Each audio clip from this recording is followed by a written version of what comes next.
Alhamdulillah ya Allah. Nilai 160 semuanya lolos. Alhamdulillah teman-teman. Buat teman-teman yang nilainya 160, beruntung dan bersyukurlah. Di tahun ini nilainya sama di gelombang 1, 2, dan 3. Kita harus berterima kasih sekali kepada HRD karena sudah meloloskan di ujian gelombang 3 ini dengan nilai 160.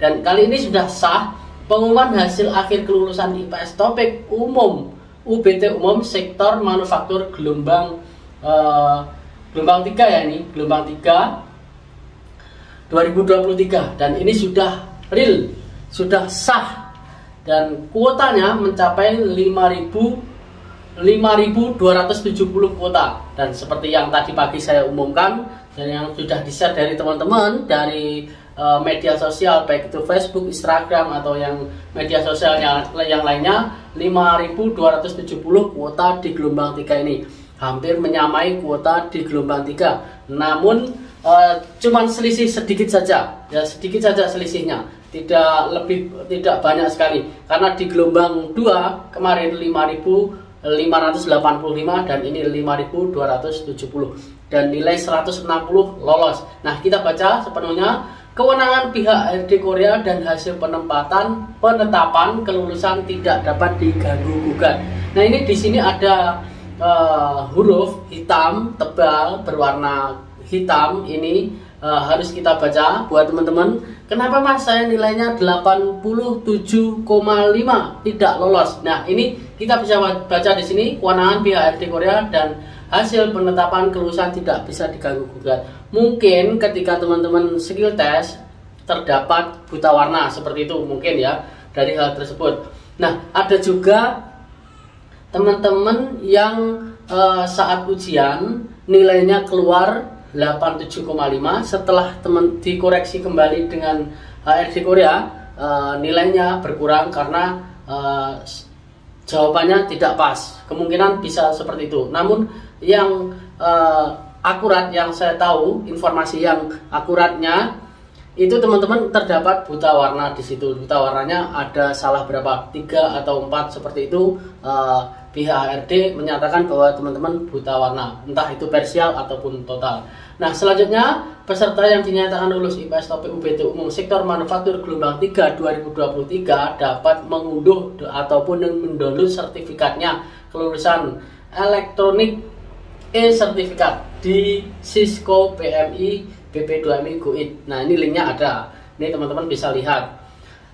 Tanggal akses dan unduh sertifikat menunggu pengumuman lebih lanjut. Jadi menunggu pengumuman. Nah, ini lebih baik teman-teman langsung MCU besok, MCU atau medical check up ya, supaya teman-teman bisa segera setelah lulus mendownload sertifikat bisa langsung sending data. Buat yang punya paspor, alhamdulillah cepat bisa sending. Yang belum punya segera mengurus membuat paspor. Tentunya yang teman-teman yang nilainya tinggi sudah membuat. Kalau 160 ini mungkin baru mau membuat ya. Nah, selanjutnya poin yang nomor 6, lulus ujian IPS topik UBT umum sektor manufaktur gelombang 3 tahun 2023 bukan jaminan dapat diterima bekerja di Korea, karena perusahaan dan pengguna di Korea yang akan memilih calon pekerja. Jadi buat teman-teman, lulus ujian bukan berarti bisa terbang ke Korea. Namun positif thinking aja, yakin teman-teman bisa terbang ke Korea. Bagus. Metode pengiriman berkas ataupun lamaran bagi yang lulus ujian IPS topik manufaktur gelombang 3 dilakukan secara online dengan mengisi aplikasi lamaran dan melakukan upload dokumen yang dilakukan oleh CPMI yang bersangkutan melalui website. Ya, ini yang bersangkutan ya, bisa melalui LPK ataupun mandiri.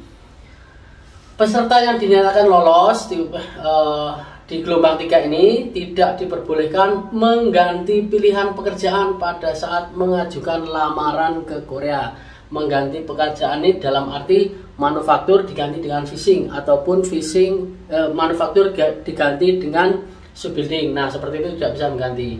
Pengumuman mengenai persyaratan dan teknis pelaksanaan pengiriman berkas lamaran secara online menunggu pengumuman lebih lanjut. Nah, teman-teman harus menunggu pengumuman lebih lanjut. Nah, untuk beberapa contoh nilai ini di sini ada yang mendapatkan nilai 100, 90, 85, 97,5, 80. Dan ini yang 80 ini paling rendah ya, nilai rendah, KKM rendah. Alhamdulillah, saya senang sekali karena prediksi saya meleset 170 KKM-nya dan ternyata di bawahnya. Nah, karena kita tidak bisa mengira-ngira ya, kita hanya bisa menebak, maksudnya tidak tahu berapa asli KKM-nya, karena kita bukan orang HRD yang tahu cuman HRD saja berapa kuota yang akan dilolosnya.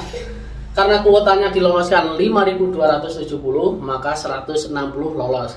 Coba kalau hanya 2.000 saja, tidak bisa 160 ini bakal tidak akan lolos. Saya sudah pernah mengatakan di video saya bahwasanya jika kuotanya hanya sisa 2000 saja, nilai 160 tidak akan lolos. Mungkin 170 sampai 180. Nah, ini sudah di faktanya sudah ada. Ini, tambahan kuotanya cukup lumayan banyak, 5.270, nilai 160 lolos. Nah, ini selamat buat teman-teman yang sudah lolos ujian di gelombang 3 dan siapkan berkasmu. Nanti akan saya buatkan video. Setelah video ini akan saya buatkan video apa saja yang harus dipersiapkan teman-teman setelah lulus ujian IPS topik. Nah, semoga bermanfaat. Sampai ketemu lagi di video selanjutnya. Selamat buat teman-teman yang gelombang 3 sudah lolos ujian. Tetap semangat, jangan takut. Kamu pasti akan terbang. Salam, kegagalan adalah kunci dari keberhasilan. Annyeonghaseyo.